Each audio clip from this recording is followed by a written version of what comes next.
Hello friends, ఈరోజు ఈ వీడియోలో నీట్ ఎండిఎస్ 2025 స్కోర్ని బేస్ చేసుకొని తెలంగాణ స్టేట్లో ఎండిఎస్ అడ్మిషన్ కోసం మేనేజ్మెంట్ కోటాలో పార్టిసిపేట్ చేసే స్టూడెంట్స్ ఆన్లైన్ రిజిస్ట్రేషన్ చేసుకోవాల్సి ఉంటుంది. అయితే ఈ ఆన్లైన్ రిజిస్ట్రేషన్కు సంబంధించినటువంటి కౌన్సిలింగ్ స్కెడ్యూలు దానితో పాటు ప్రాస్పెక్టస్ రిలీజ్ చేశారు. ఇప్పుడు ఈ ప్రాస్పెక్టస్లో ఇచ్చినటువంటి డీటెయిల్స్ ఒకసారి చూద్దాము. ఈ నీట్ ఎండిఎస్ అడ్మిషన్ కోసం పార్టిసిపేట్ చేసే స్టూడెంట్స్ జూలై 3వ తారీఖు ఉదయం 8 గంటల నుండి జూలై 7వ తారీఖు మధ్యాహ్నం 3 గంటల వరకు online registration, application filling and fee payment చేయాల్సి ఉంటుంది. దీనికి సంబంధించినటువంటి ఫైనల్ మెరిట్ లిస్టు, అంటే మీరు అప్లికేషన్ పెట్టేటప్పుడు అప్లోడ్ చేసిన డాక్యుమెంట్స్ని వెరిఫై చేసిన తర్వాత ఫైనల్ మెరిట్ లిస్ట్ ఒకటి రిలీజ్ చేస్తారు. దాన్ని బేస్ చేసుకొని web options and choice filling process conduct చేస్తారు. దాని తర్వాత సీట్ అలాట్మెంట్ ఉంటుంది. సో ఈ నెక్స్ట్ స్టెప్స్కి డేట్స్ ఇంకా వాళ్ళు ఫిక్స్ చేయలేదు, తర్వాత ఫిక్స్ చేస్తారు. సో ప్రతి ఒక్కరు కూడా దయచేసి వెబ్సైట్లో వచ్చే లేటెస్ట్ అప్డేట్స్ కోసం ప్రతిరోజు కూడా చెక్ చేసుకుంటూ ఉండాలి. ఇప్పుడు ఈ online registration and application filling చేసేటప్పుడు మీకు ఏదైనా టెక్నికల్ ఇష్యూస్ వచ్చినా, ఒకవేళ పేమెంట్ ఇష్యూస్ వచ్చినా సరే మీరు ఇక్కడ ఇచ్చినటువంటి ఈ help line numbers and emails మీరు నోట్ చేసుకొని వీళ్ళని కాంటాక్ట్ చేసినట్లయితే వీళ్ళు ఇమీడియట్గా మీకు హెల్ప్ చేస్తారు. నెక్స్ట్, ఈ ఎండిఎస్ కౌన్సిలింగ్లో పార్టిసిపేట్ చేయాలి అంటే ఖచ్చితంగా neat MDS 2025 exam score general category స్టూడెంట్స్కి క్వాలిఫైయింగ్ క్రైటీరియా వచ్చి 50th పర్సెంటైల్ మినిమం ఉండాలి. అలాగే స్కోర్ చూసినట్లయితే 261 మార్కు వచ్చి ఉండాలి. అలాగే SC, ST, BC and OBC category స్టూడెంట్స్కి 40th పర్సెంటైల్ మినిమం ఉండాలి. Equivalent score 227. ఇక్కడ బీసీ, ఓబీసీ అన్నారు, కాకపోతే రెండు కూడా ఒకటే, అంటే వీళ్ళు పొరపాటున ప్రింటింగ్ ఇవ్వటం తప్పిచ్చారు అంతే. పీడబ్ల్యూడీ, ఓసీ కేటగిరీ స్టూడెంట్స్కి 45th పర్సెంటైల్ మినిమం ఉండాలి, అంటే ఈక్వలెంట్ స్కోర్ వచ్చేసి 244. ఇంతకంటే తక్కువ స్కోర్ వచ్చినటువంటి స్టూడెంట్స్ కౌన్సిలింగ్లో పార్టిసిపేట్ చేయడానికి ఎలిజిబిలిటీ లేదు. అలాగే ఇప్పుడు ఈ మేనేజ్మెంట్ కోటాలో జాయిన్ అయ్యేటువంటి స్టూడెంట్స్కి ఉండవలసినటువంటి ఎలిజిబిలిటీ క్రైటీరియా ఏంటి అనేది చెప్తున్నారు. ఎవరెవరు పార్టిసిపేట్ చేయవచ్చు, వాళ్ళకు ఉండవలసినటువంటి ఎలిజిబిలిటీ ఏంటి అనేది. మనకి బేసిక్గా మేనేజ్మెంట్ కోటాలో ఉన్నటువంటి సీట్స్ ఏంటంటే 3 టైప్స్ ఆఫ్ సీట్స్ ఉంటాయి. Management quota sub category 1, sub category 2, sub category 3. Sub category 1 సీట్స్కి ఆల్ ఓవర్ ఇండియా, అంటే ఇండియాలో ఎవరైనా సరే, ఏ స్టేట్ స్టూడెంట్ అయినా సరే డైరెక్ట్గా పార్టిసిపేట్ చేసి ఆర్డర్ ఆఫ్ మెరిట్లో సీటు పొందే అవకాశం ఉంది. నెక్స్ట్ కేటగిరీ సబ్ కేటగిరీ 2, అంటే ఎన్ఆర్ఐ కోటా సీట్స్. ఈ ఎన్ఆర్ఐ కోటా సీట్స్కి ఎవరెవరు ఎలిజిబుల్ అంటే NRI category students, OCI and PIO card holders, అలాగే ఎన్ఆర్ఐ స్పాన్సర్డ్ క్యాండిడేట్స్. అంటే ఒకవేళ ఇండియన్ స్టూడెంట్ అయినప్పటికీ వాళ్ళని ఎవరైనా ఎన్ఆర్ఐస్ స్పాన్సర్ చేస్తూ స్పాన్సరింగ్ సర్టిఫికెట్ కానీ ఇస్తే వాళ్ళు కూడా ఈ ఎన్ఆర్ఐ కేటగిరీలో పార్టిసిపేట్ చేసే అవకాశం ఉంది. అలాగే థర్డ్ కేటగిరీ సబ్ కేటగిరీ 3. ఈ సబ్ కేటగిరీ 3కి ఎవరు పార్టిసిపేట్ చేయవచ్చు అంటే ఎవరైతే తెలంగాణ స్టేట్ ప్రైవేట్ కాలేజెస్లో బీడిఎస్ కంప్లీట్ చేశారో వాళ్ళని ఆ కాలేజ్ వాళ్ళు కానీ స్పాన్సర్ చేస్తే వాళ్ళు ఇచ్చినటువంటి స్పాన్సర్షిప్ని బేస్ చేసుకుని జాయిన్ అయ్యేటువంటి సీట్స్. ఈ సబ్ కేటగిరీ 3నే ఇన్స్టిట్యూషనల్ కోటా సీట్స్ అని కూడా అంటారు. ఓకే. నెక్స్ట్, ఫోర్త్ కేటగిరీ వచ్చి ఆర్మీ డెంటల్ కాలేజ్ సీట్స్. ఈ ఆర్మీ డెంటల్ కాలేజీ ఎండిఎస్ సీట్స్ని కేవలము వాట్సాప్ ఆర్మీ పర్సనల్కి మాత్రమే ఇస్తారు. అంటే ఆర్మీలో పనిచేస్తున్నటువంటి లేదా పని చేస్తూ ఉన్నటువంటి వాళ్ళ యొక్క పిల్లలకు మాత్రమే వాళ్ళ యొక్క సర్టిఫికెట్స్ని బేస్ చేసుకొని ఇస్తారు. కాబట్టి వీళ్ళకు సంబంధించినటువంటి డాక్యుమెంటేషన్ కూడా సబ్మిట్ చేయాల్సి ఉంటుంది. అలాగే ఈ బీడిఎస్ కంప్లీట్ చేసినటువంటి స్టూడెంట్స్ ఖచ్చితంగా డెంటల్ కౌన్సిల్ ఆఫ్ ఇండియాలో వీళ్ళ యొక్క సర్టిఫికెట్ రికగ్నైజ్ అయి ఉండాలి. నెక్స్ట్, బీడిఎస్ గ్రాడ్యుయేట్స్ ఎవరైతే ఉన్నారో వాళ్ళ యొక్క ఇంటర్న్షిప్ ఆన్ ఆర్ బిఫోర్ 30/6/2025 ఈ డేట్లోగా ఇంటర్న్షిప్ కంప్లీట్ చేసిన స్టూడెంట్స్ మాత్రమే ఇప్పుడు ఈ కౌన్సిలింగ్లో పార్టిసిపేట్ చేసి అడ్మిషన్ పొందే అవకాశం ఉంది. నెక్స్ట్, లాస్ట్ పాయింట్ వచ్చేసి తప్పనిసరిగా స్టూడెంట్ ఏ స్టేట్లో చదివినా సరే వాళ్ళ యొక్క స్టేట్ డెంటల్ కౌన్సిల్లో రిజిస్ట్రేషన్ చేయించుకున్నటువంటి ఆ రిజిస్ట్రేషన్ సర్టిఫికెట్ను కూడా మీరు ఆన్లైన్ అప్లికేషన్ ఫిల్లింగ్ చేసేటప్పుడే అప్లోడ్ చేయాలి అని చెప్తున్నారు. ఒకవేళ స్టూడెంట్ కానీ బీడిఎస్ డిగ్రీ ఇండియాలో కాకుండా అవుట్ సైడ్ ఇండియా కానీ చదివితే అప్పుడు ఆ స్టూడెంట్ యొక్క డిగ్రీ తప్పనిసరిగా డెంటల్ కౌన్సిల్ ఆఫ్ ఇండియా ద్వారా రికగ్నైజేషన్ పొందినటువంటి డిగ్రీ అయి ఉండాలి. ఈ బీడిఎస్ డిగ్రీ కంప్లీట్ చేసినటువంటి స్టూడెంట్స్ అంటే అవుట్ సైడ్ కంట్రీలో చేసినప్పటికీ వాళ్ళు కూడా తప్పనిసరిగా మెడికల్ కౌన్సిల్ ఆఫ్ ఇండియాలో మీరు ఏ స్టేట్లోనైనా సరే రిజిస్ట్రేషన్ మాత్రం తప్పనిసరిగా చేయించుకుని ఉండాలి అని చెప్తున్నారు. నెక్స్ట్ వన్ వచ్చేసి ఈక్విలెన్సీ ఫీ. అంటే వీళ్ళ యొక్క సర్టిఫికెట్స్ని వెరిఫై చేయడం కోసం వీళ్ళు ఈక్విలెన్సీ ఫీ అనేది కూడా ఎక్స్ట్రా కట్టించుకుంటారు అలాంగ్ విత్ అప్లికేషన్ ఫీ అని చెప్తున్నారు. ఇక్కడ లిస్ట్ ఆఫ్ డాక్యుమెంట్స్ ఇచ్చారు. ఇప్పుడు అప్లికేషన్ ఫిల్లింగ్ చేసేటప్పుడు మీరు ఏ టైప్ ఆఫ్ డాక్యుమెంట్స్ అప్లోడ్ చేయాలి అనేది ఇచ్చారు. ఫస్ట్ వన్ వచ్చేసి copy of provisional are original BDS degree certificate. Original degree certificate ఉన్నా పర్లేదు, లేదా ప్రొవిజనల్ ఉన్నా సరే సరిపోతుంది ప్రస్తుతానికి. At the time of joining వచ్చేసి ఒరిజినల్ డిగ్రీ సర్టిఫికేట్ తప్పనిసరిగా మీరు సబ్మిట్ చేయాల్సి ఉంటుంది. సెకండ్ వన్ వచ్చేసి copy of BDS study certificate. మీరు ఏ కాలేజ్లో చదివితే అక్కడ నుండి స్టడీ సర్టిఫికేట్ కూడా తీసుకోవాలి. ఓకే. థర్డ్ వన్ వచ్చేసి ఇంటర్న్షిప్ కంప్లీషన్ సర్టిఫికెట్. అంటే మీరు ఇంటర్న్షిప్ కంప్లీట్ చేసినట్లుగా ప్రూఫ్ గా ఒక సర్టిఫికెట్ కూడా ఉంటుంది, అది అప్లోడ్ చేయాల్సి ఉంటుంది. Next temporary are permanent dental registration certificate. అంటే మీరు మెడికల్ కౌన్సిల్లో రిజిస్ట్రేషన్ చేసుకున్న దానికి టెంపరీదైనా పర్మనెంట్దైనా మీరు ఏది ఉంటే అది అప్లోడ్ చేయాలి. నెక్స్ట్ ఎవరైతే మేనేజ్మెంట్ కోటా సబ్ కేటగిరీ 2లో పార్టిసిపేట్ చేయాలి అనుకుంటున్నారో, అంటే సబ్ కేటగిరీ 2ని షార్ట్ కట్ లో MQ2 అంటారు.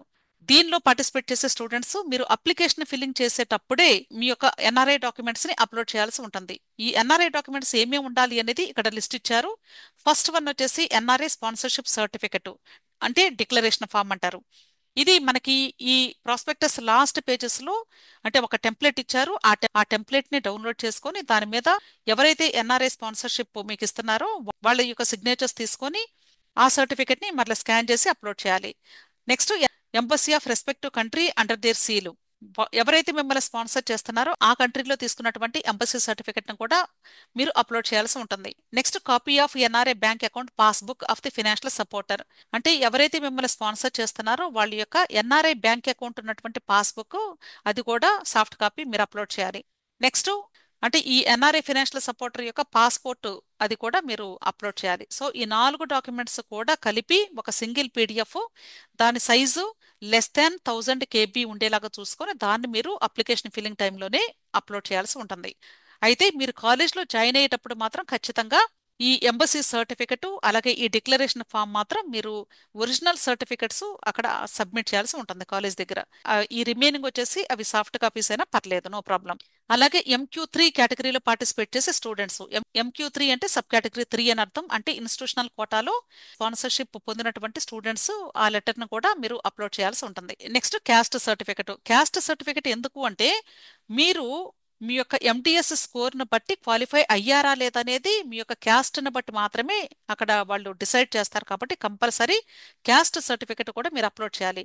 ఒకవేళ జనరల్ కేటగిరీ అనుకోండి, వాళ్ళకి అక్కర్లేదు, కానీ రిమైనింగ్ ఆల్ కేటగిరీ స్టూడెంట్స్కి క్యాస్ట్ సర్టిఫికెట్ తప్పనిసరిగా ఉండాలి, అది అప్లోడ్ చేయాలి. Okay.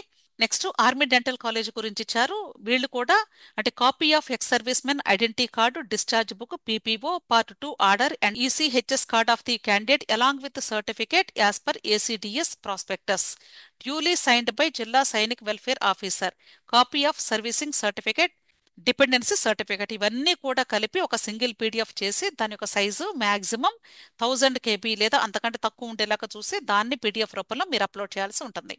Clear. Next NEET MTS score card upload చేయాలి. Next photo of identity proof Aadhaar card కూడా ప్రతి ఒక్కరూ అప్లోడ్ చేయాల్సి ఉంటుంది. Next candidates latest passport size photograph. అంటే స్టూడెంట్స్ ఆల్రెడీ నీట్ MTSలో పెట్టినటువంటి ఫోటోని ఇప్పుడు స్కాన్ చేసి మీరు అప్లోడ్ చేయాలి. Next signature of the candidate, ఇది కూడా మీరు తప్పనిసరిగా అప్లోడ్ చేయాలి. అయితే ఈ ఫోటో సిగ్నేచర్ మాత్రం JPG ఫార్మాట్లో ఉంటే సరిపోతుంది. వీటి యొక్క సైజెస్ less than 100 KB ఉండాలి. రిమైనింగ్ ఆల్ డాక్యుమెంట్స్ కూడా PDF ఫార్మాట్లో ఉండాలి. అన్నీ కూడా 500 KB కంటే తక్కువ మాత్రమే ఉండేలాగా మీరు అప్లోడ్ చేయాల్సి ఉంటుంది. క్లియర్.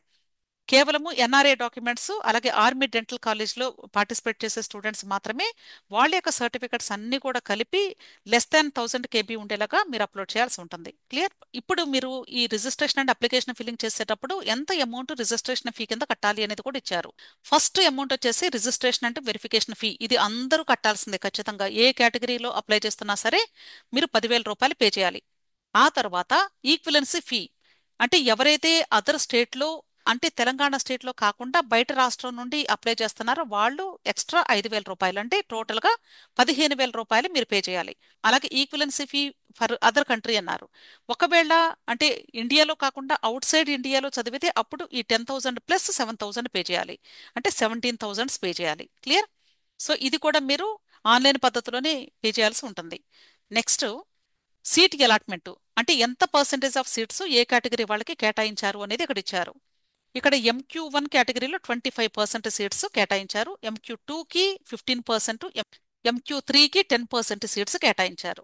సో మీరు ఏ కేటగిరీలో పార్టిసిపేట్ చేస్తే దాన్ని బట్టి ఎన్ని సీట్స్ ఉన్నాయి అనేది సీట్ మ్యాట్రిక్స్ కూడా మీకు వెబ్ ఆప్షన్స్ పెట్టే ముందు రిలీజ్ చేస్తారు వెబ్సైట్లో, ఒకసారి చూసుకోండి. నెక్స్ట్ వన్ వచ్చేసి eligibility criteria for sub category MQ3 అన్నారు. అంటే ఈ సబ్ కేటగిరీ MQ3లో పార్టిసిపేట్ చేయాలి అంటే ఎవరెవరు పార్టిసిపేట్ చేసే అవకాశం ఉంది అనేది ఇచ్చారు. ఫస్ట్ వన్ వచ్చేసి candidate completed BDS from that institution. అంటే స్టూడెంట్ ఏ కాలేజ్లో అయితే BDS కంప్లీట్ చేస్తారో ప్రైవేట్ కాలేజ్లో, అక్కడ నుండి మీరు ఈ యొక్క స్పాన్సర్షిప్ సర్టిఫికెట్ తీసుకొని ఇక్కడ పార్టిసిపేట్ చేయవచ్చు ఈ కోటాలో. సెకండ్ కేటగిరీ ఎవరు అంటే ఒకవేళ BDS కంప్లీట్ అయిపోయిన తర్వాత మీరు డెంటల్ కాలేజ్లో కానీ వర్క్ చేస్తూ ఉంటే ఆ కాలేజ్ వాళ్ళు కూడా మిమ్మల్ని స్పాన్సర్ చేయవచ్చు. ఓకే, అది కూడా MQ3లో పార్టిసిపేట్ చేయడానికి ఎలిజిబిలిటీ ఉంటుంది. నెక్స్ట్, ఒకవేళ మీ పేరెంట్స్ కానీ ఎక్కడైనా డెంటల్ కాలేజ్లో వర్క్ చేస్తూ ఉంటే అప్పుడు పేరెంట్స్ ఎంప్లాయ్మెంట్ని బేస్ చేసుకుని కూడా వీళ్ళకి స్పాన్సర్షిప్ ఇచ్చే అవకాశం ఉంది. కాబట్టి ఈ 3 కేటగిరీ స్టూడెంట్స్ కూడా మీరు MQ3లో పార్టిసిపేట్ చేసే అవకాశం ఉంది. కాకపోతే మీరు ముందుగానే ఏ కాలేజ్ నుండి అయితే ఈ ఇన్స్టిట్యూషనల్ కోటాలో పార్టిసిపేట్ చేయాలి అనుకుంటున్నారో అక్కడ నుండి స్పాన్సర్షిప్ సర్టిఫికేట్ తీసుకొని అది ఆన్లైన్ అప్లికేషన్ ఫిల్లింగ్ చేసేటప్పుడే మీరు అప్లోడ్ చేయాల్సి ఉంటుంది. అలాగే NRI డాక్యుమెంట్స్ ఏమేమి ఉండాలి అనేది ఆల్రెడీ చెప్పాను, ఒకసారి స్క్రీన్ షాట్ తీసుకొని కావాలి అంటే. ఓకే, అలాగే మీరు MDS ఏ కాలేజ్లో అయితే జాయిన్ అవుతారో అక్కడ MDS కంప్లీట్ అయిపోయిన తర్వాత 1 ఇయర్ పాటు సీనియర్ రెసిడెంట్ డాక్టర్గా అక్కడ వర్క్ చేయాల్సి ఉంటుంది. క్లియర్, అది సర్వీస్ బాండ్.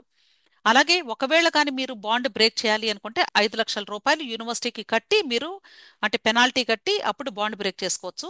అలాగే ఒకవేళ MDSలో జాయిన్ అయిన తర్వాత కోర్సు డిస్కంటిన్యూ చేయాలి అనుకున్నా కూడా అప్పుడు కూడా మీరు 5 లక్షల రూపాయలు పే చేసి డిస్కంటిన్యూ చేసే అవకాశం ఉంది. ఓకే, అలాగే నేను ఆల్రెడీ చెప్పాను NRI కేటగిరీ స్టూడెంట్స్ మీరు ఎవరి ద్వారా స్పాన్సర్ చేయబడుతున్నారో వాళ్ళ యొక్క డిక్లరేషన్ ఫామ్ కూడా మీరు సబ్మిట్ చేయాలి అని. అదే ఇక్కడ నేను చూపించేటువంటి లెఫ్ట్ సైడ్ ఫాము, ఇది ప్రాస్పెక్టస్లో లాస్ట్ పేజెస్లో ఉంటుంది. డౌన్లోడ్ చేసుకొని ఈ డేటా అంతా కూడా ఫిల్ చేసి మిమ్మల్ని స్పాన్సర్ చేసే వాళ్ళతో ఇక్కడ సిగ్నేచర్స్ చేపించుకొని మరలా స్కాన్ చేసి మీరు అప్లికేషన్ ఫిల్లింగ్ టైంలో అప్లోడ్ చేయాలి. అలాగే సేమ్ MQ3 కేటగిరీలో ఈ డీటెయిల్స్ అన్ని కూడా ఫిల్ చేసి ఇక్కడ ప్రిన్సిపల్తో సంతకం చేయించుకొని స్టాంప్ వేయించుకొని ఇది అప్లోడ్ చేయాల్సి ఉంటుంది. క్లియర్. సో ఇది కంప్లీట్ ఈ NEET MDS 2025 Telangana state management కోటాలో మీరు ఎలా అప్లై చేసుకోవాలి, ఏమేం కావాలి, దీనికి సంబంధించి కంప్లీట్ ఇన్ఫర్మేషన్. మీలో ఇంకా ఎవరికైనా డౌట్స్ ఉంటే దయచేసి టెలిగ్రామ్ గ్రూప్ ఉంది, టెలిగ్రామ్ గ్రూప్లో జాయిన్ అయినట్లయితే మీ యొక్క డౌట్స్ని ఇన్స్టెంట్గా నేను క్లారిఫై చేయడం జరుగుతుంది. అలాగే ఒకవేళ మీలో ఎవరికైనా పెయిడ్ సర్వీసెస్ కావాలి అన్నట్లయితే, అంటే ఈ టోటల్ ప్రాసెస్ అంతా హెల్ప్ కావాలి అనుకున్నట్లయితే 6303235115లో మీరు నన్ను కాంటాక్ట్ చేయవచ్చు. విష్ ఆల్ ది బెస్ట్ అండి. వీడియో నచ్చితే లైక్ చేయండి, మీ ఫ్రెండ్స్ కూడా షేర్ చేయండి. అలాగే నా ఛానల్ తప్పకుండా సబ్స్క్రైబ్ చేసుకోండి. Thank you.